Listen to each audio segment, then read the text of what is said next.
Hi, everyone. Welcome to Our Disabled Future, a series where disabled voices lead the way. I'm your host, Nico, and it is a good day for disability inclusion, like every day. Each day, during Disability Pride Month and beyond, I'm amplifying real disabled stories, where we are, where we want to go, and how the heck we're going to get there. Together, I think. Today, I'm thrilled to be joined by Mondo. Let's dive in. Hi, Mondo. Thank you for joining me. Thank you for having me. I'm very happy to be here. Of course. Tell us about yourself and about your disabled life.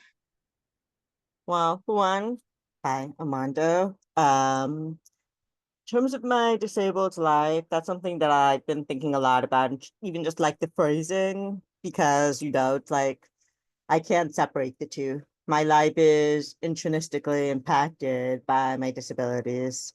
And I think a lot of people think that it's something that we can sort of like separate from like our day to day, and that's simply not an option. So, so in terms of where to begin, I think I'm just gonna start by talking about my accommodations. Because, for example, my days have been starting pretty early these days because I find that while I am definitely a night owl, let's starting earlier lets me cram a little bit more into my day. Because, like, as a deaf person, I can't hear a traditional alarm clock. So I end up utilizing a bed shaker alarm clock as well as my smartwatch. So, for people who don't know how deaf people wake up in the morning, that's one of the ways that we can do that. So if you like waking up to a little earthquake every morning, some of us need that. I'm definitely one of those people who needs that. And also, as someone who has ADHD, I find that time is not real as far as my brain is concerned. So I've had to actively pursue more means of structuring my day. So, so I've been doing this with apps a lot of times. Shout out to the digital millennium. So I've been like using apps like Finch, which is really good for self-care. You gotta like take care of a little bird. It's like think Tamagotchis. If you're a millennial like me, think Tamagotchis, but scaled up and you're taking care of yourself. And then I also use an app called Routinery, which helps me structure and maintain routines. I'm able to oh sorry, I think my dog just came in. I'm able to like utilize routinery, and that lets me kind of like plan out a routine and then um be able to reuse that routine repeat repetitively, so I don't have to try and remember every day what's the next thing I need to do. Okay, great, let me go brush my teeth, let me go this, let me go do that. Like, I can already have it structured out and take that mental load off. And I've been using a visual timer which shows time as passes. So, you like twist it and it shows red for how much time you have left. So I can immediately tell by looking at it, how much time is there. And that kind of allows me to sort of cultivate urgency so I can complete my tasks. And this has really actually given me a lot of freedom. Like, it's giving me time to garden and focus on making my life more financially sustainable without worrying about what will or won't happen in future, because I think a lot of disabled people, we get sort of this mindset thrusted upon us that we cannot have a financially sustainable life, or that we cannot have a life that is free of worry. And like, nobody can have a life that's free from worry. But I know for myself, I've worked really hard to create a mainly virtual career and run my own small business so I can maintain my health and well-being in an ongoing multi-pandemic. It's also definitely become much easier for me to self-accommodate because I'm able to create a little micro world, really, that's easier for me to navigate at home, even if it's just something like being able to leave my hearing aid out most of the time because I'm not focused on accommodating hearing people. Or it's like being able to do phone calls with my caption call app, which is a free app in the United States for people who are deaf and hard of hearing. It captions your phone calls. So if you're a verbal communicator, I definitely recommend checking that out. And then on top of that, I've been starting to attend more virtual events and doing more virtual projects like this one. And like that's allowed me to just kind of participate in the world a little bit more, especially because nowadays ASL interpreted virtual events are becoming increasingly common, which is honestly amazing and had the wonderful side effect of helping me learn more vocabulary.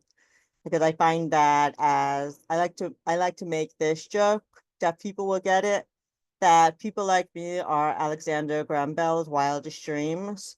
And this is not a positive thing. This is not a positive thing. Because I find that due to the impact of Alexander Graham Bell through history, this has resulted in a lot of people like me in this generation who were not introduced to sign language at an early age.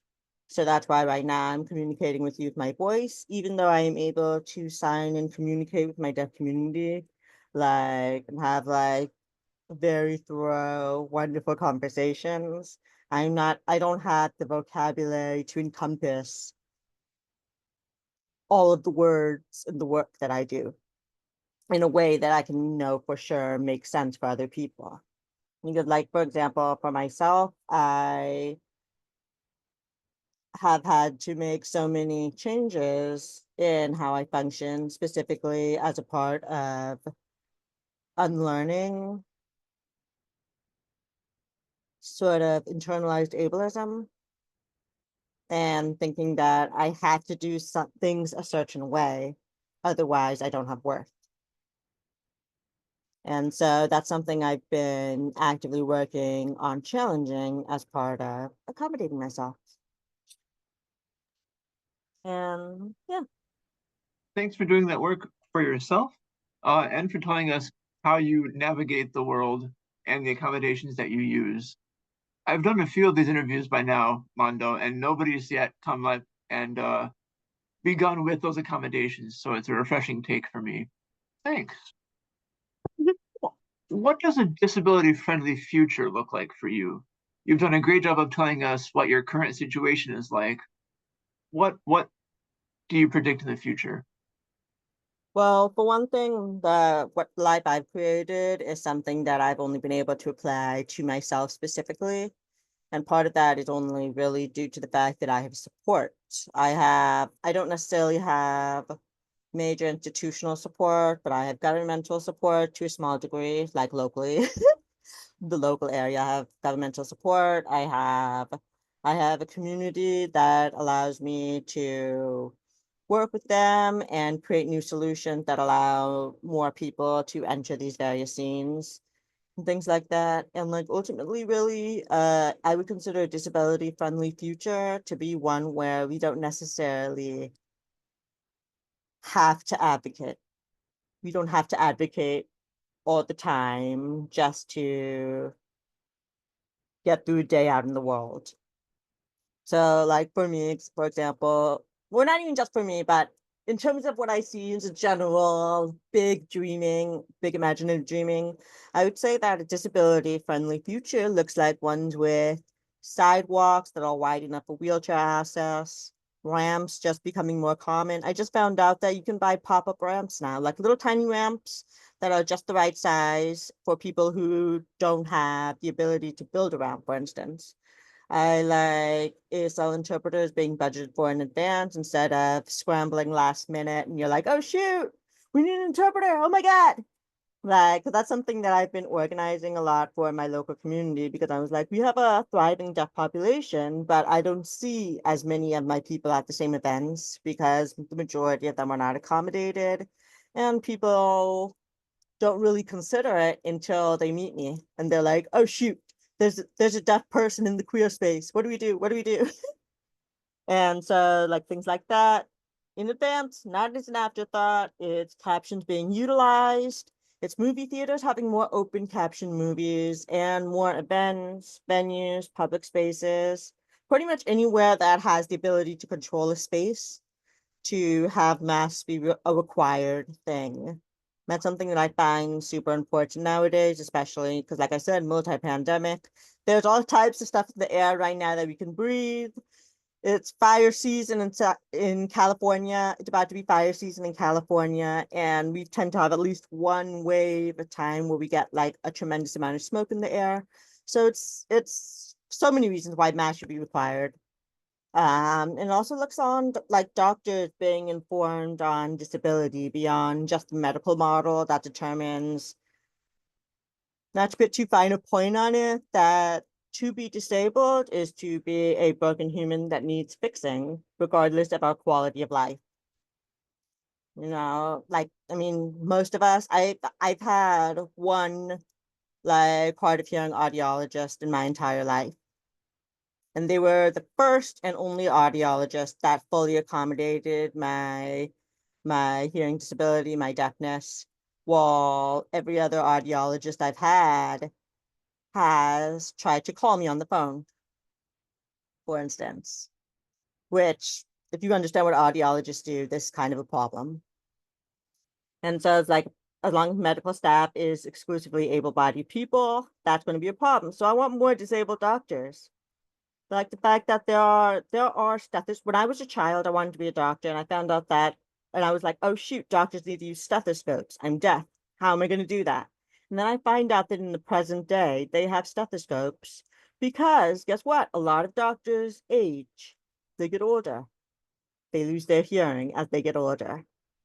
And so now they need accommodation in terms of their stethoscopes. So there's options here. There's options here. Disabled people are definitely capable of being doctors. And so it generally just looks like people considering that they're in a world made for able-bodied people and considering very imaginably what disability access can look like.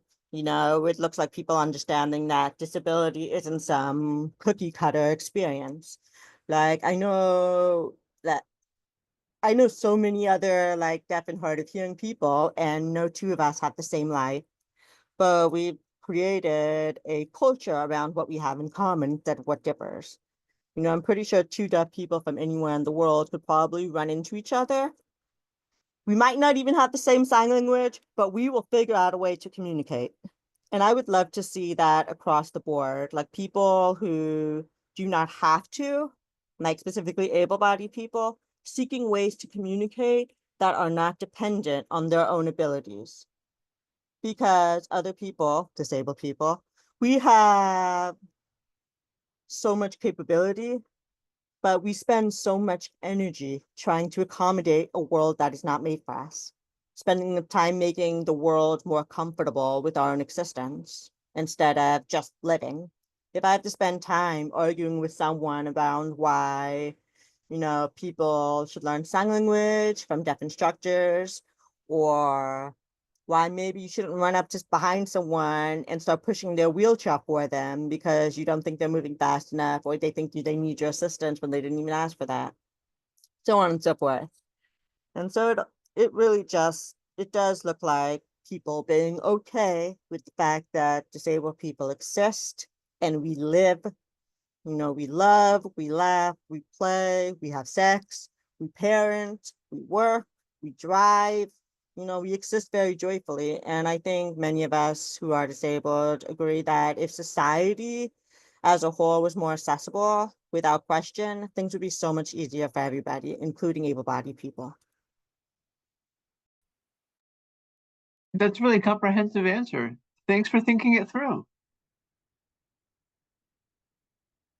All right, Mondo. That's my big My, thing. I kind of end up overthinking because I think about this all the time. All the time. I have no choice. This is my life. absolutely. You've given me a really good view of what a disability-friendly future could be. How are we going to get there? What specific measures do we have to take? What do you think?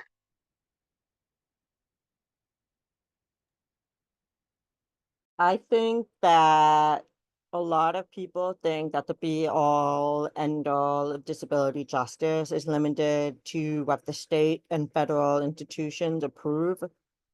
And that doesn't leave a lot of room for radical imaginative thought and manifestation of a disability justice centered future.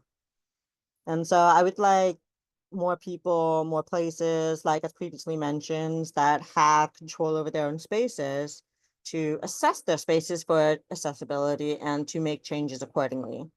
You know, for example, myself, I'm a drag king, and I had the joy and fortune to be able to produce my own virtual variety show.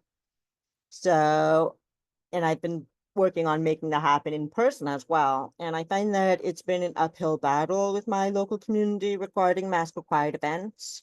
But I find that taking the reins myself means that I have to lead by example and use myself as a testing ground to explore what is possible because I have the privilege to do so.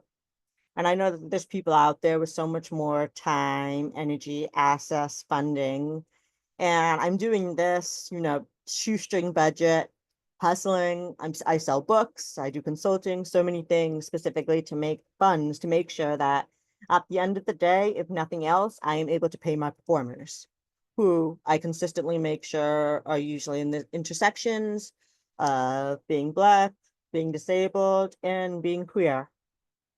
Because I find that that specific intersection is, it reveals so much about the world as a whole, because that's like three of some of the most marginalized realms of how to be, and seeing how that how Black queer disabled people navigate the world really gives me a lot more tangible ideas on how to bring that future into reality.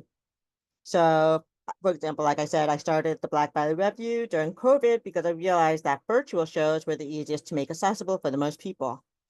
And that allows me to find, you know, a creative outlet outside of my in-person performances at Drag King, which have temporarily stopped, especially because so many in-person shows have stopped requiring masked audiences. And as a as a protective performer measure, that's something that is very needed, especially for disabled performers like myself. You know, I can't afford to get sick. I genuinely cannot afford to get sick. Everything stops. Like my ability to make income stops. Everything has to revert to me taking care of myself and my own well-being so that I can function sooner rather than later. But I can't necessarily take 2 weeks off and just do nothing. Like, I don't have that type of income. I don't have that type of ability and privilege. And so, like, now, after having experienced all these ups and downs, and now I'm, you know, I'm creating alongside talented creatives who are in similar intersections of Blackness, queerness, and disability, that's taught me so much about creating and collaborating with grace and humility. And it's really shown me that when peeps have access, miraculous things are possible. So I think people need to don't wait for the big institutions. You know, spend time on your own. You have deaf people in your community. Look up what deaf people need to accommodate. Like, you know, you don't necessarily have to be our best friend and be our interpreter yourself or anything like that. But, you know, acknowledging that communicating to us in an auditory way is not going to work. Like, you know, be prepared to get used to, maybe you write out what you want to say to us. Maybe you type it out. Maybe you utilize an app like Google Live Transcribe, which is kind of like live caption. It's a live captioning app that was made in collaboration with Gallaudet University. Um, and little things like that where you can self-accommodate your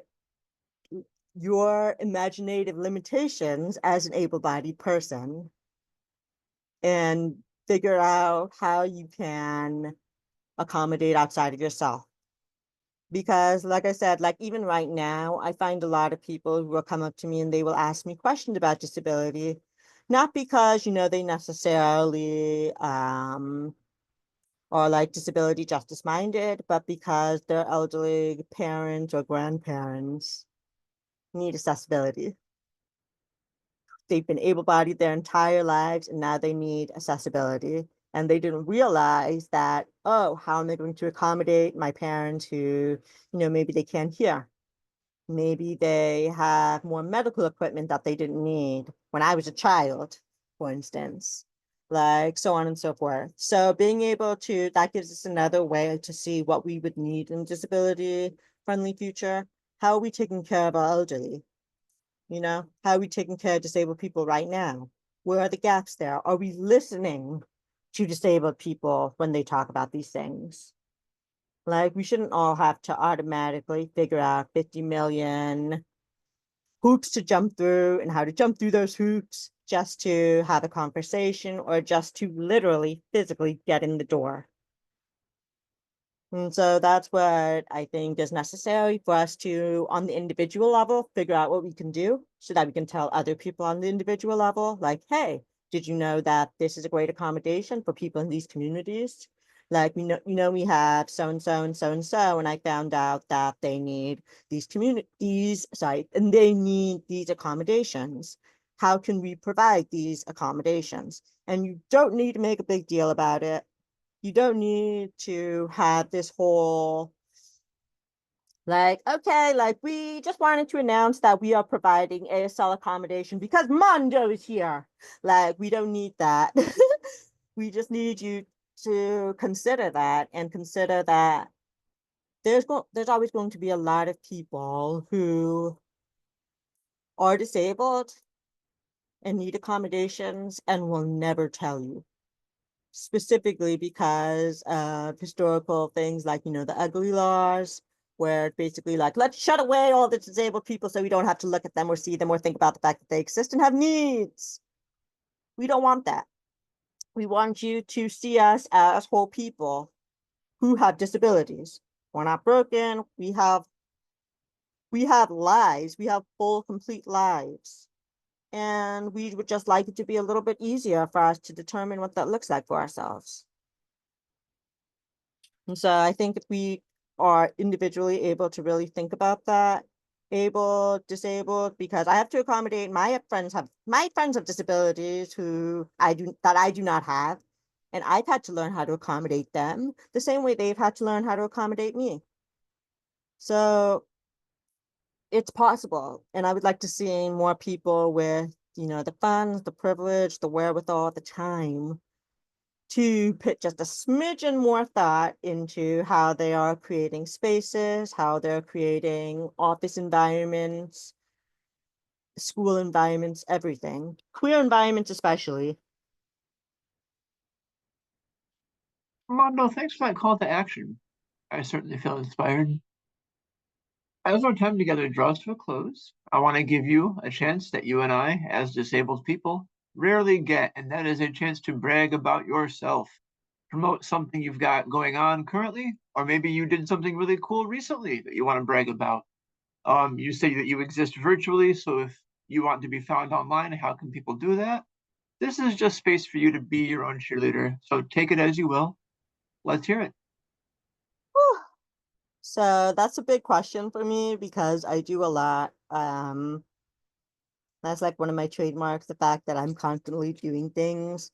So for example, like I run my diversity, equity, inclusion, and accessibility research and consulting business over at Mondo Connections LLC, which is my own like business, and I'm very proud of that.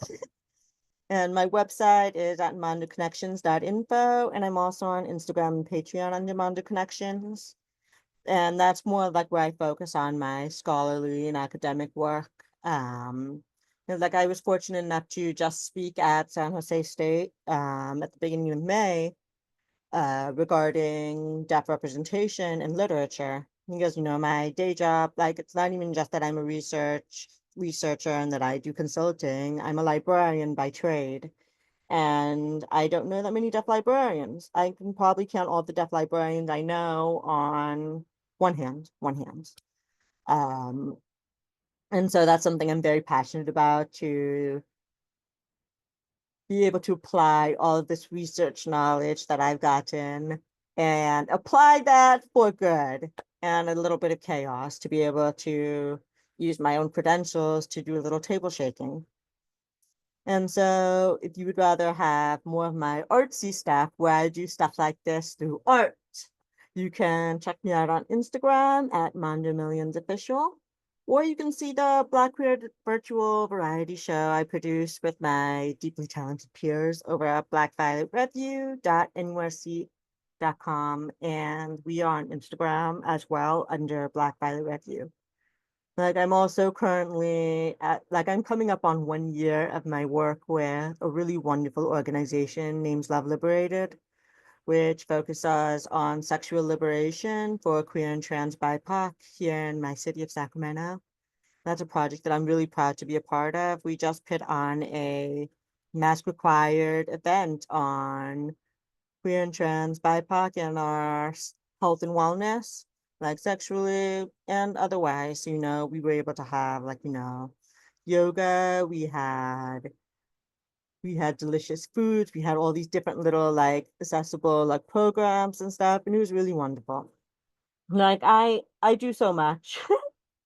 I try and figure out how do I narrow it down because I'm doing the art and I'm doing the consulting and I'm also moderating Facebook groups about like cultural appropriation.